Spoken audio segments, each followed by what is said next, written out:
Yo le pedí al Señor que me diera una palabra, hermano. Usted reciba como de parte de Dios. Yo le dije, Señor, ¿qué hablo? Y me dice, habla de cielos abiertos. Los cielos se abren cuando usted y yo venimos a la presencia de Dios y reconocemos que no somos dignos de ser llamados su hijo. Reconocemos el pecado. Y el Padre, en su gran misericordia y poder, nos recibe con los brazos abiertos y abre los cielos para nosotros. Pero también vamos a estar hablando de varios personajes que en un momento determinado se cerraron los cielos también para ellos. Porque cuando usted y yo caminamos en pecado, los cielos están cerrados, hermano. Los cielos se cierran cuando usted y yo no obedecemos a nuestro Padre Celestial. Pero cuando usted y yo obedecemos al Señor, olvídese, los cielos van a permanecer abiertos. La bendición va a permanecer ahí, junto a usted, junto a mí.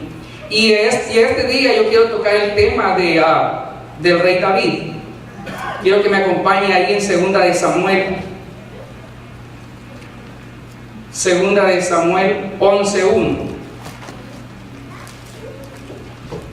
Porque el rey David, la palabra el mismo Dios dice que David es conforme a su corazón. Pero David atravesó por un caminar donde cometió errores también, le falló al Señor. Y cuando leemos las Escrituras nos podemos dar cuenta que en un tiempo no muy lejano a David hubieron momentos que él sentía que los cielos se le habían cerrado por el pecado, por la falta que había cometido contra Jehová de los ejércitos. Y vamos a empezar en 2 de Samuel 11:1. Dice la palabra: aconteció en el año siguiente, en el tiempo que salen los reyes a la guerra, que David envió a Joab y con él a sus siervos y a todo Israel, y destruyeron a los amonitas y sitiaron a Rabá. Pero David se quedó en Jerusalén. Y sucedió un día, al caer la tarde, que se levantó David de su lecho y se paseaba sobre el terrado de la casa real, y vio desde el terrado a una mujer que estaba bañando, a la cual era muy hermosa. Envió David a preguntar por aquella mujer, y le dijeron: aquella es Betsabé, hija de Eliam, mujer de Urías Heteo. El verso 4 dice: y envió David mensajeros, y la tomó y vino a él, y él durmió con ella. Luego ella se purificó de su inmundicia y se volvió a su casa. El 5: y concebió la mujer y envió a hacerlo saber a David diciendo: estoy encinta, o sea, estoy embarazada. Entonces David envió a decir a Joab: envíame a Urías Heteo. Y Joab envió a Urías a David. Usted conoce la historia. Usted ya conoce la historia en que David, dice la palabra que era tarde, él se paseaba en su terrado. O sea, David no debería de estar, no tenía que estar en Jerusalén. Él como rey tenía que estar al frente allá, peleando la batalla. Y este hombre, vienen los deseos carnales a su vida. Y mira aquí a una mujer hermosa, y lo primero que hace es la desea en su corazón, la desea para sí. Y no solo la desea en la mente, sino que toma acción y la manda a llamar y la hace dormir con él. Y para no hacerle largo la historia, usted conoce más adelante lo que acontece, que ese niño por orden de Jehová lo destruye, porque Jehová no tolera el pecado, hermanos.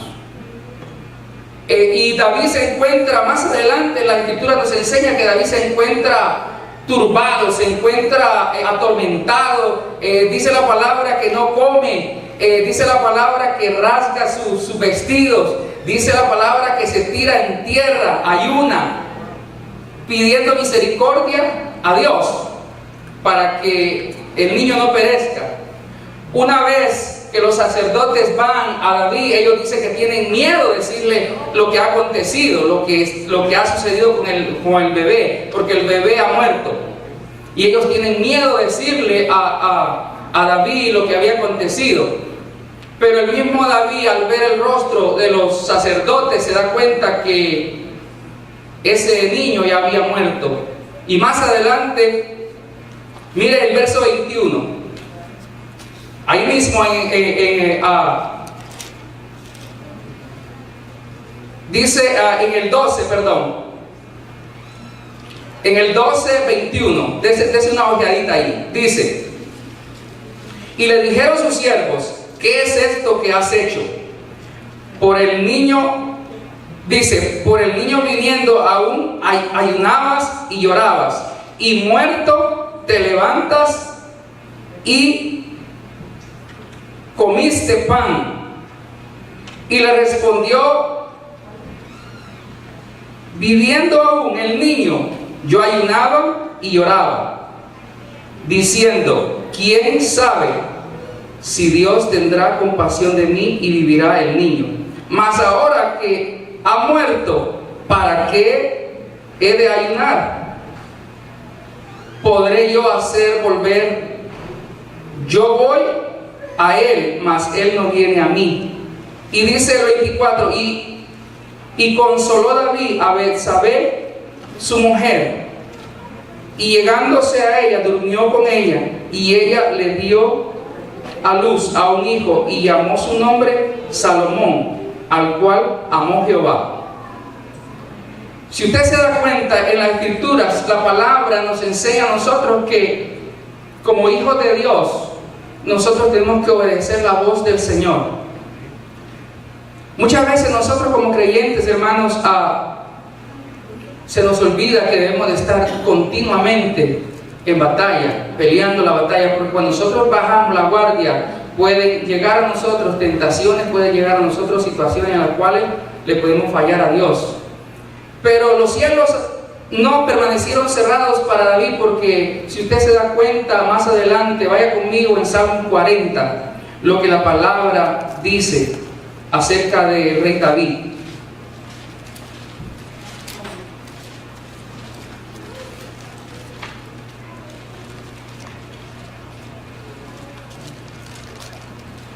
Gloria al Señor. Dice la palabra en el Salmo 40: pacientemente esperé en Jehová, y se inclinó a mí y oyó mi clamor, y me hizo sacar del pozo de la desesperación, del lodo cenagoso. Puso mis pies sobre peña y enderezó mis pasos. Puso luego en mi boca cántico nuevo, alabanza a nuestro Dios. Verán esto muchos y temerán y confiarán en Jehová. Mire, en aquel tiempo, hermanos, David se encontraba triste, se encontraba asolado. Muchas veces nosotros como creyentes pasamos por esas situaciones y creemos que estamos abandonados por Dios. Pero en esta tarde yo quiero tocar dos temas: uno cuando los cielos se cierran, y otros cuando permanecen abiertos. Porque para el creyente hay ocasiones que también se cierran los cielos, aunque usted esté viviendo en obediencia a Dios. Pero en ese caso sería que los cielos se cierran por un propósito que Dios tiene en nuestras vidas. Dios siempre tiene un propósito en usted y en mí, pero Él quiere llevarnos a la perfección para que podamos ser luz en las tinieblas. El rey David en ese momento no entendía, pero Dios quería glorificarse a través de esa situación, porque ¿cómo es posible que el primer hijo que tiene con la misma mujer, Dios lo desecha, pero el segundo dice que Dios lo amó? Y Salomón, usted sabe la historia, lo que hizo para el Señor, cómo Dios lo usó, porque David se había arrepentido de su pecado. David había venido a Dios reconociendo lo que él había hecho. Pero si usted y yo pecamos, porque todos pecamos, yo me considero que yo le fallo a Dios a cada rato, quizás hasta con mi forma de hablar, mi expresión, mi forma de caminar. Pero si venimos a Él arrepentidos de corazón, confiando que Él nos puede hacer un milagro, Dios es fiel y justo. Acompáñenme en 1 de Juan 1:9. Verá lo que la palabra dice.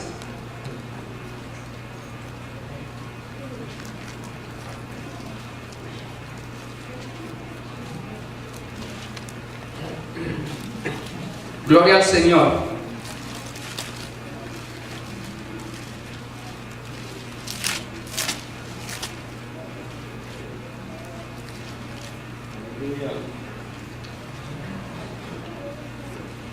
Santo el Señor.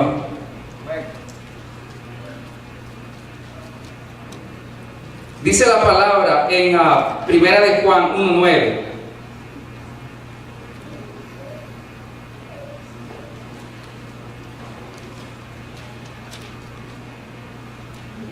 Gloria al Señor.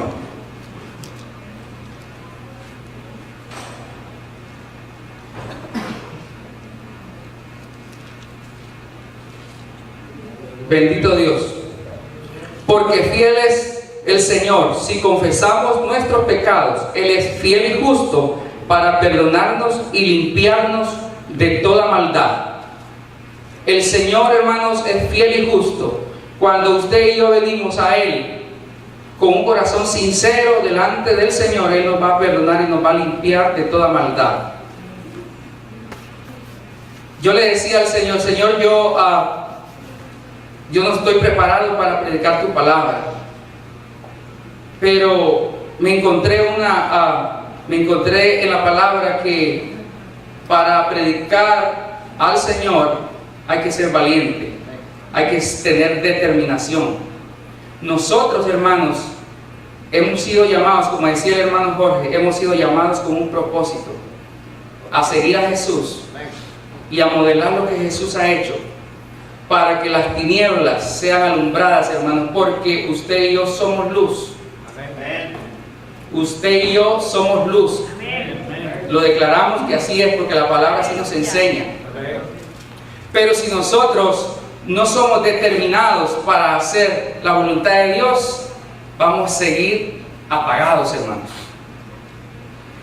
El rey David en aquel tiempo muchos lo criticaron. Yo me imagino que decían: ¿y cómo este rey ha hecho tanta barbaridad? Pero todo lo que Dios permite en usted y en mí es con un propósito. Es para que su nombre sea engrandecido. Es para que las naciones sepan que hay un Dios verdadero, que hay un Dios de bondad, que hay un Dios de misericordia, y que si venimos a Él, Él tiene favor contra nosotros, nos perdona, nos limpia, nos guarda.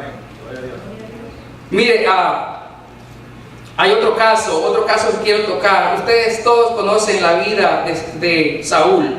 Saúl era un rey puesto por el pueblo, y a Saúl se le encomendó un trabajo específico a hacer, como usted y yo se nos ha encomendado: salir a las naciones a predicar la palabra, bautizando a todo aquel que crea y enseñándole lo que nosotros hemos aprendido del Señor. Y a Saúl se le encomienda una tarea de ir a destruir a un pueblo entero, hermanos. Samuel viene a él y le da instrucción qué tenía que hacer. Mire, qué tremendo. Pero Saúl se deja llevar por la atracción, por lo material. Saúl se dejó llevar, se impresionó. Saúl pensó engañar al Señor, pero usted y yo sabemos que al Señor no hay nadie que lo engañe, Él lo conoce todo, hermano. No podemos engañar al Señor. No podemos venir a la casa de Dios fingiendo que somos una cosa y el Señor ya lo sabe, hermano. Y mire lo que le pasa a Saúl. Saúl va y empieza a destruir, pero encuentra al rey, mire, y lo aparta y le dice: te voy a perdonar la vida. Y Saúl hace una antimaña ahí para querer engañar al Señor. Y dice la palabra que Saúl empieza a tomar de lo más gordo, de lo más precioso, de lo más bonito que vio, y no lo destruyó, cuando el Señor le había dicho que tenía que darle a todo, tenía que destruir todo, hermanos. Y la palabra nos enseña en 2 de Samuel, acompáñenme allí, 2 de Samuel,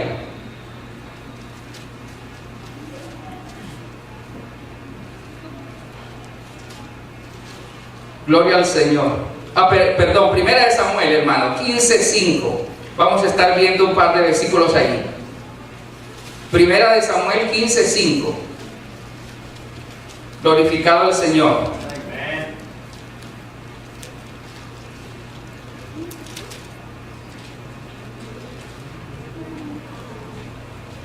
Dice la palabra: y viniendo Saúl a la ciudad de Amalec,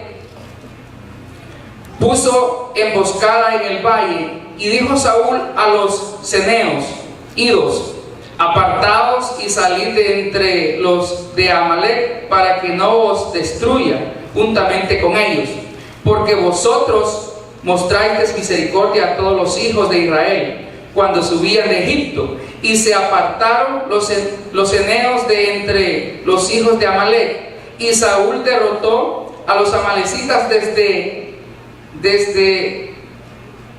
Ávila hasta llegar a Sur, que está al oriente de Egipto, y tomó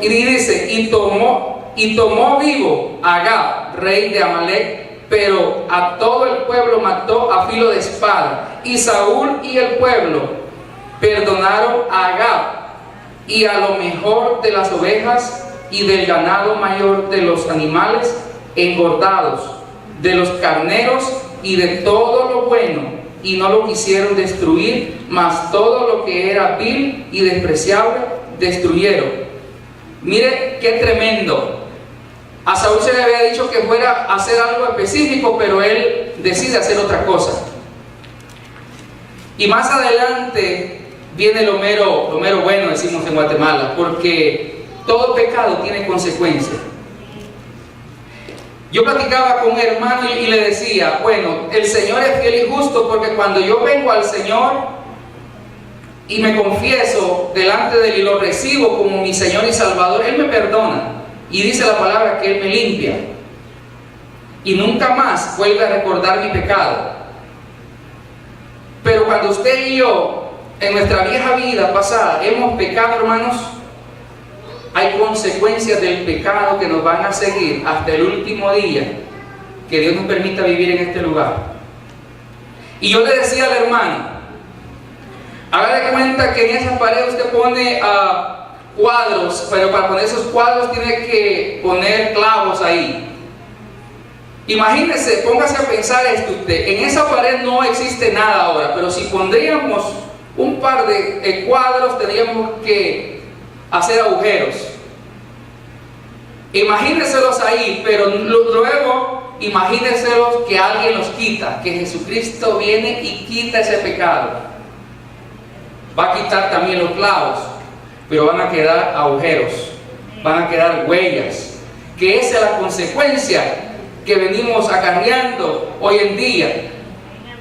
Pero no es el motivo para decir que estoy agobiado, no, porque el Señor nos ha hecho más que vencedores.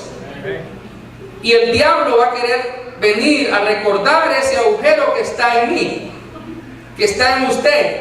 Y cada día le va a querer decir: oye, tú estás ahí, tienes esa huella, tú hiciste esto, tú eras el otro, tú esto. Pero hermano, usted debe confiar en el Señor, que el Señor ya quitó su pecado, que el Señor ya lo hizo libre. Ahora es cuestión que usted obedezca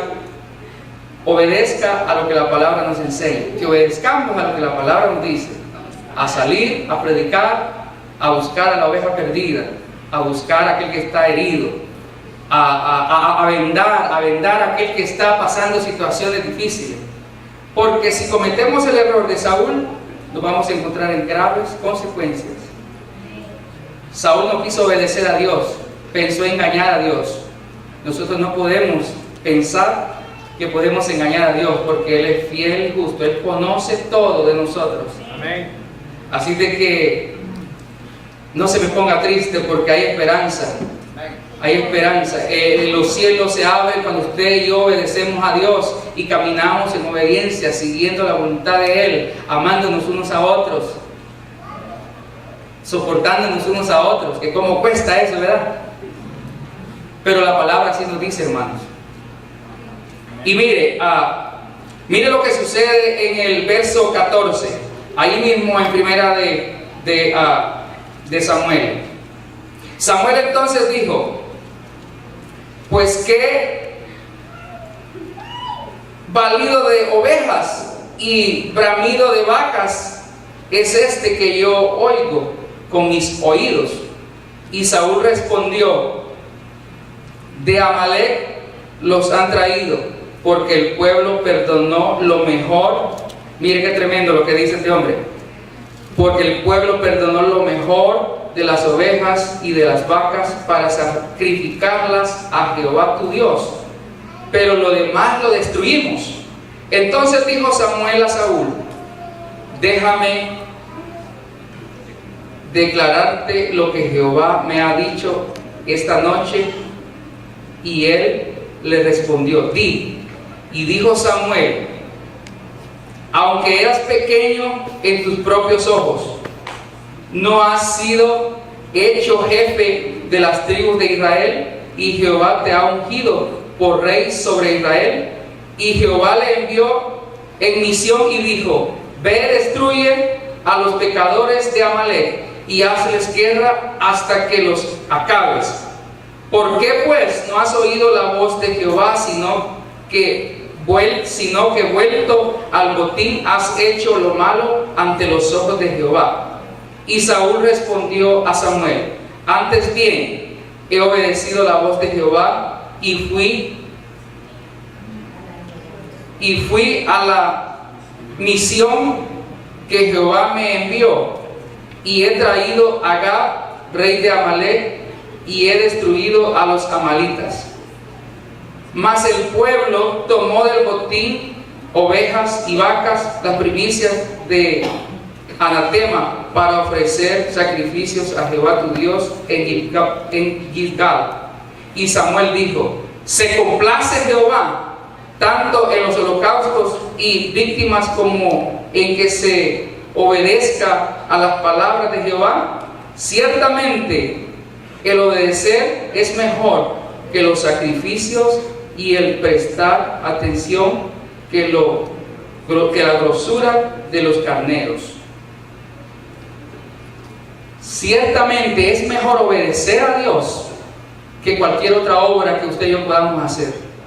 Mire, hoy en día la gente piensa, mire esto, yo no es que esté entrando en crítica a estos siervos, sino que la palabra nos enseña que lo que le sucedió al antiguo pacto, o lo que le sucedió a la gente en el antiguo pasado, que eso sea ejemplo para nosotros, que nosotros no cometamos los mismos errores que ellos hicieron. Pero mire, hoy en día la gente quiere congraciarse, hermano. Hoy en día la gente quiere hacer obras y piensa la gente que haciendo obras va a ser salvo. Viniendo a la iglesia, haciendo esto, haciendo el otro, pero el corazón está muchas veces lejos de Jehová. Es mejor hacer un poquito, pero hacerlo con agrado para Dios, que Él en eso se entrona, hermanos. El Señor es como un padre que a un hijo le obedece, que a un hijo le hace lo mejor. El Señor es nuestro Padre Celestial, y Él quiere que sus hijos caminemos en obediencia, haciendo lo bueno, haciendo lo que Él quiere. La gente hoy en día piensa que con dar diezmos ya la hizo. Decimos ahí en mi país. Piensa que con dar la mejor ofrenda ya la hizo. Piensa que con hacer algo público ya la tiene hecha. No, hermanos. Estar bien con Dios es aceptarle, reconocerle y creer que Él es quien tiene el control mío, no yo tener mi propio control. Hacer la voluntad de Dios cuesta, pero no es imposible, porque Dios nos ha dado ese privilegio de ser hijos de Él. Y como hijos de Dios, nosotros si le obedecemos, vamos a ser victoriosos. Gloria al Señor. Así también quiero tocar un poquitito el tema de Job. Acompáñenme en Job. Gloria a Jesús. Job 1, del 1 al 12.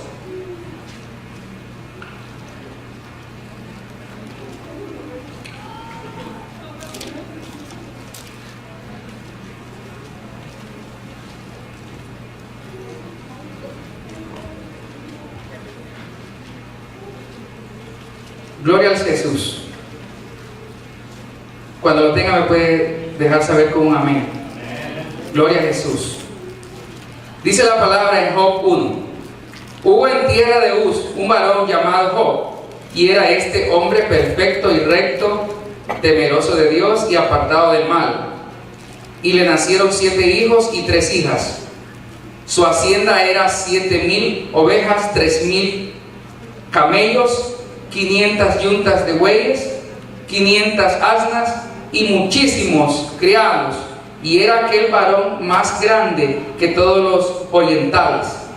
E iba a sus hijos y hacían banquetes en sus casas, cada uno en su día. Y invitaban a llamar a sus 3 hermanos para que comiesen y bebiesen con ellos.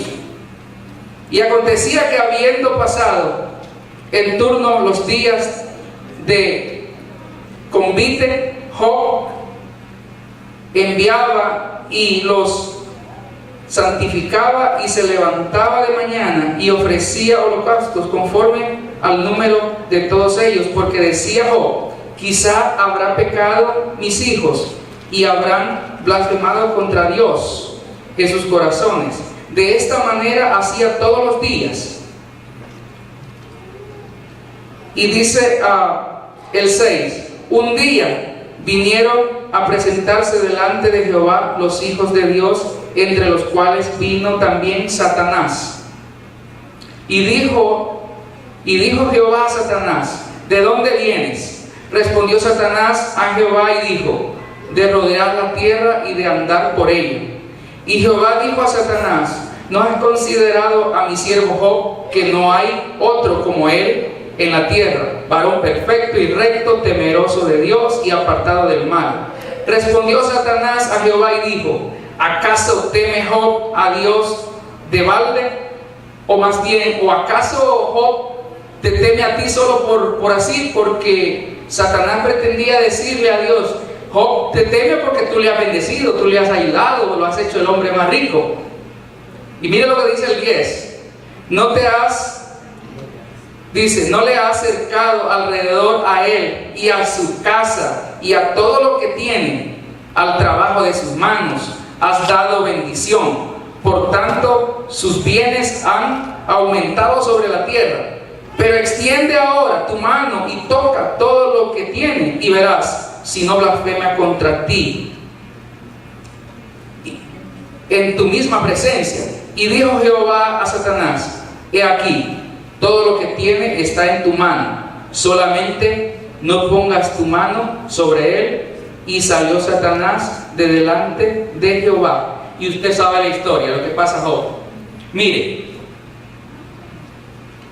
cuando pecamos, los cielos se cierran, hermano. La bendición se acorta. Pero también cuando le servimos a Dios, los creyentes podríamos estar en una situación de pensar que los cielos se han cerrado. Pero si usted se permanece en el Señor, entienda que aunque los cielos se cierren, va a ser momentáneamente, porque ahí hay un propósito.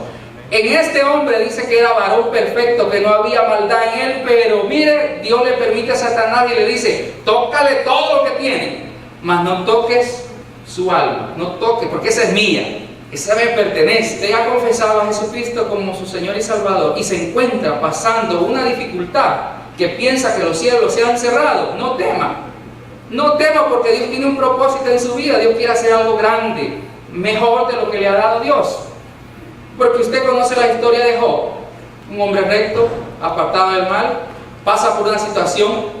Mire, Satanás le destruye los bienes, Satanás le destruye los amigos, Satanás le destruye sus hijos, pero al final, que Dios le multiplica todo lo que tenía, mire, no hay palabras para expresar qué es lo que Dios le da al final de esa batalla, porque Job pasó una batalla tremenda, hermanos. Mucho creyente hoy en día piensa, escuche esto, mucho creyente hoy en día piensa que cuando se encuentra en una situación de esas, que no hay salida, es porque ha pecado. Y él mismo se declara: hey, es que yo pequé. No, hermano, usted no debe declarar eso. Ahora, si usted siente que ha pecado, la palabra dice que vengamos a Él y que nos pongamos a cuenta.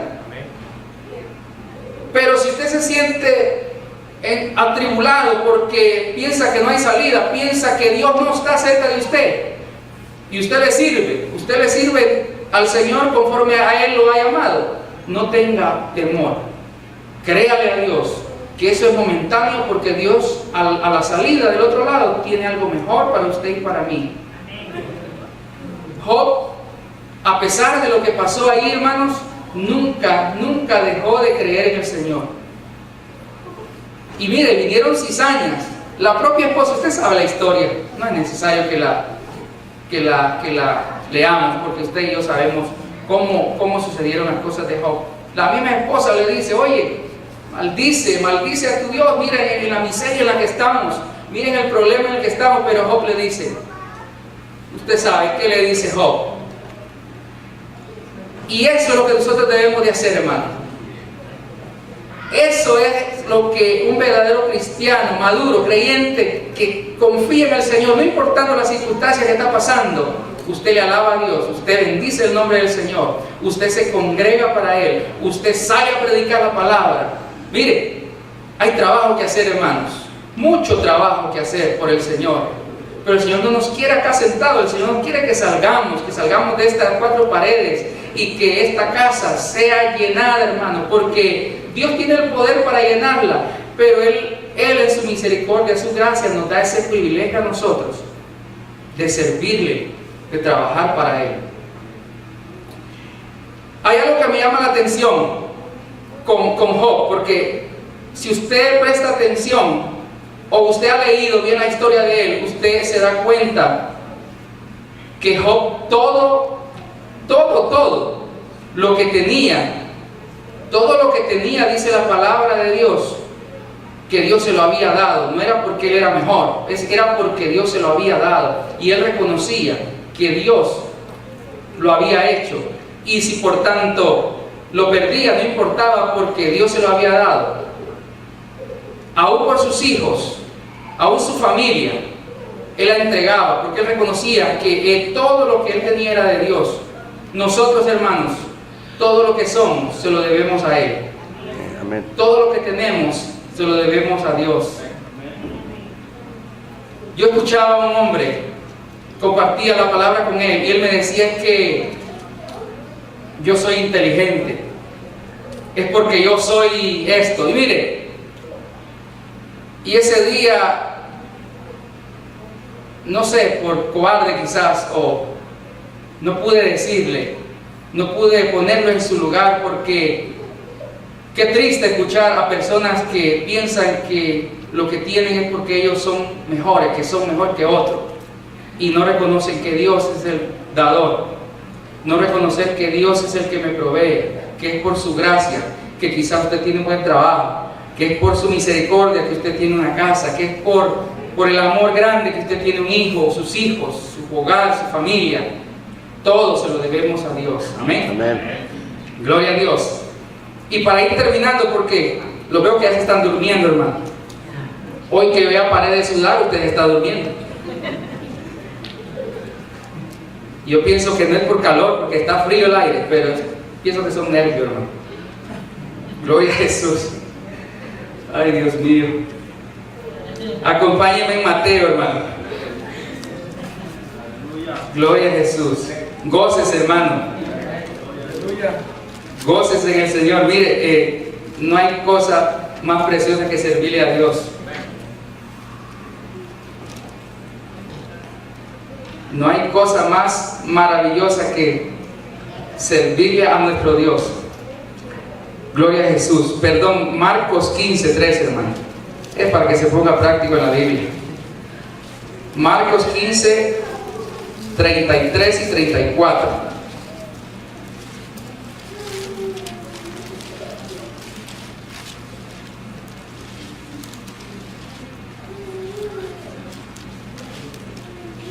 Marcos 15, 33, 34. Mire, hermano, si usted se puede dar cuenta, los primeros dos personajes que nosotros tocamos, en un momento determinado, los cielos estaban cerrados para esa gente, porque el pecado me separa a mí de Dios.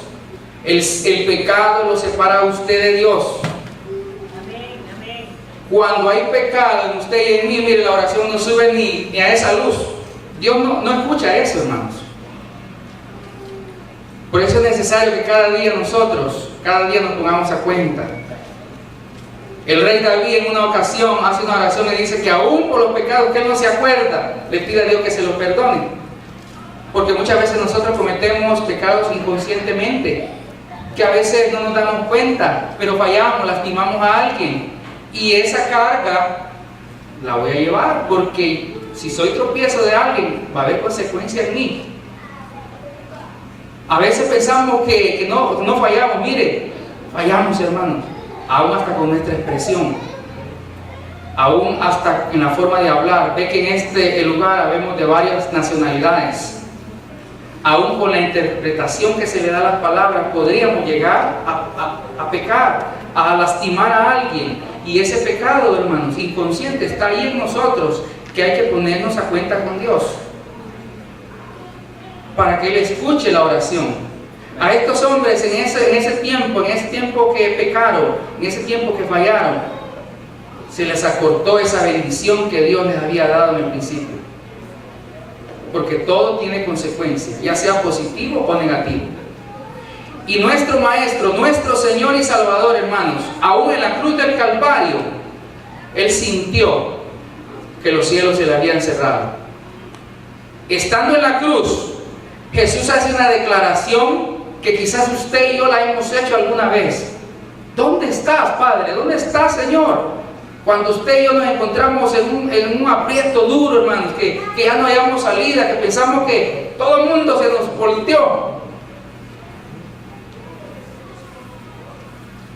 Jesús, hermanos, se encontró en ese. Y muchos teólogos, muchos estudiosos de la Biblia dicen, yo creo lo que aquí dice, pero este comentario se lo voy a dar gratis.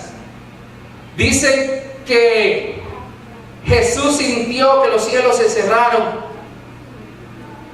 porque dice que ellos creen que Dios, el Padre, le dio lástima, no quiso ver la muerte de su Hijo.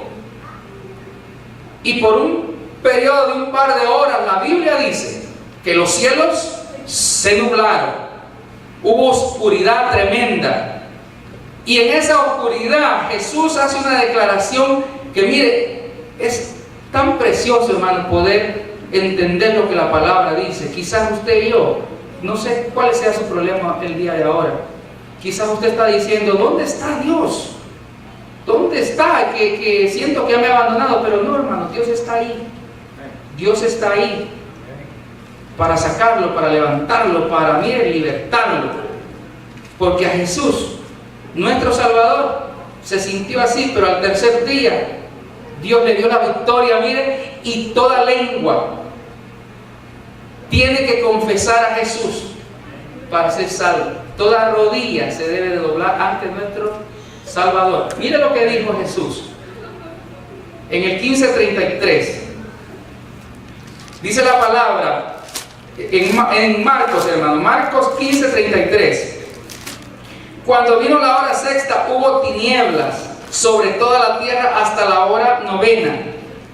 Y a la hora novena, Jesús clamó a gran voz diciendo, Elí, Elí, lama sabactani, que traducido es, Dios mío, ¿por qué me has desamparado?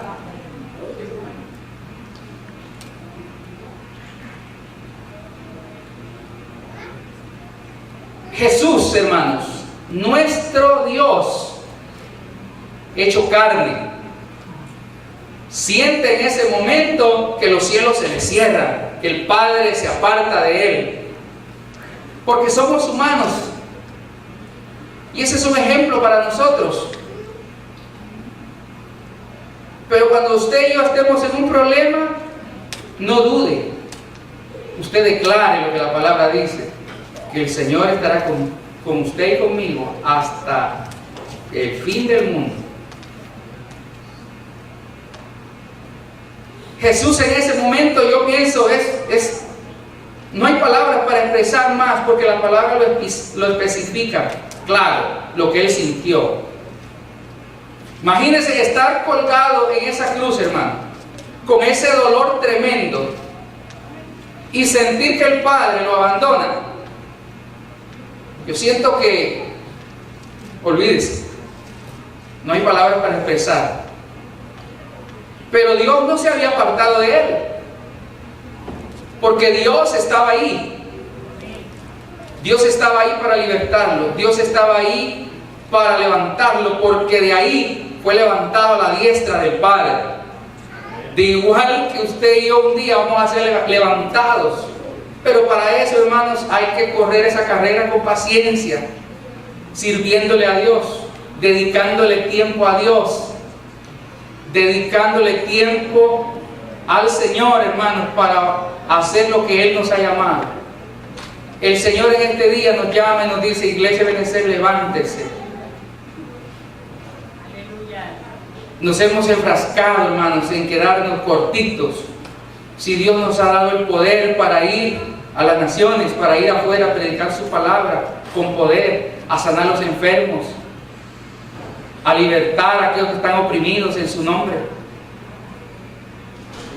Muchas veces no salimos porque el problema en que nos encontramos pensamos que Dios se ha apartado de nosotros. No. Dios quiere que esta iglesia crezca pero con poder, crezca con una pasión, hermano, para servirle a Dios. Y no importando el problema, no importando la circunstancia. Me llama la atención que Esteban, hermanos, ustedes conocen la historia de Esteban. La Biblia dice que Esteban predicaba su palabra con libertad y fue apedreado. Pero en el momento antes de morir, dice que Esteban vio los cielos abiertos y vio al Hijo de Dios sentado a la diestra del Padre. Con esto quiero terminar, que no importa, hermano, que usted se encuentre en batalla, que usted se encuentre en dificultades, siga predicando al Señor. No deje de predicar al Señor. No deje de contarle a sus amistades quién es el Señor. No deje de hacer lo bueno para el Señor. Este hombre no dejó de hacer lo bueno para el Señor, aún cuando lo apedrearon. Pero hay una recompensa grande cuando usted y yo confiamos en el Señor. Y en este día, hermanos, Dios nos habla y nos dice que nos levantemos, porque Dios quiere abrir los cielos para cada uno de nosotros. Dios quiere derramar una bendición para cada uno de nosotros. De usted y yo depende que esa bendición llegue. Porque si usted y yo nos ponemos a cuenta con el Señor y caminamos en obediencia, téngalo por seguro, 100% que Dios es fiel. Y Dios hará la obra en su vida. Quizás esté pasando problemas familiares, quizás está pasando situaciones en el hogar, con sus hijos, quizás con lo monetario, con lo espiritual, y siente que Dios no está cerca de usted. Déjeme decirle que Dios sí está ahí, cerquita. Está cerquita, hermano, pero hay que creerle a Dios por algo grande, por algo maravilloso.